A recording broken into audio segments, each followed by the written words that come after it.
June 29th, 1986, working alone at night in a secluded convenience store on US 19. Wendy LaRoche had a lifetime in front of her until someone gunned her down. She liked to have fun. She had a great sense of humor.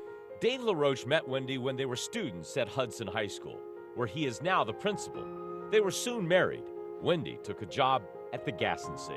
It was probably not a great idea, but it wasn't something that we thought about and were concerned about. Not a good idea because stores like this have been frequent targets for robbery. One of the things working in a convenience store is it's a dangerous job.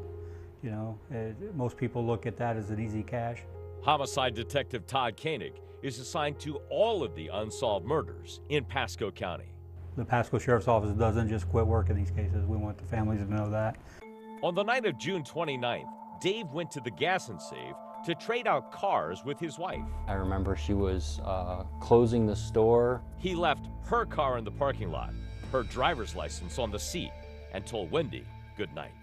I stayed with her for a few minutes, 10, 15 minutes I recall, and everything seemed normal to me.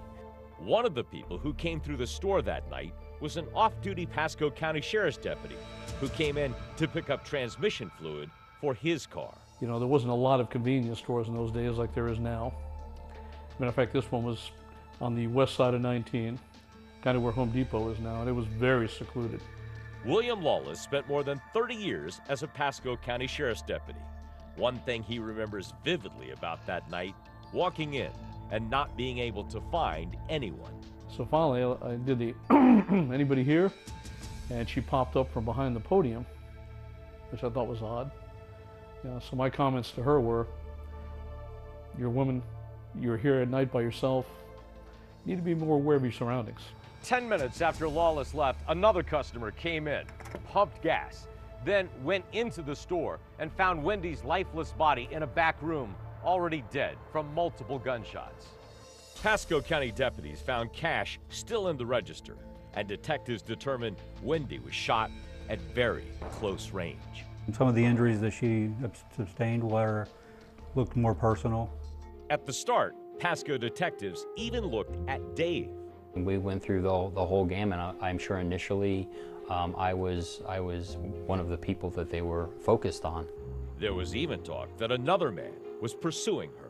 There was one individual that wanted to date her, although she was married, wanted to date her, wanted to take her mudding that night.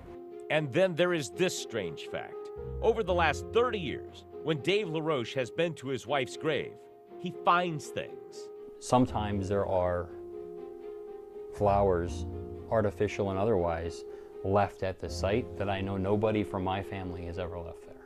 So who's leaving the flowers, and who killed Wendy LaRoche? Dave just wants closure.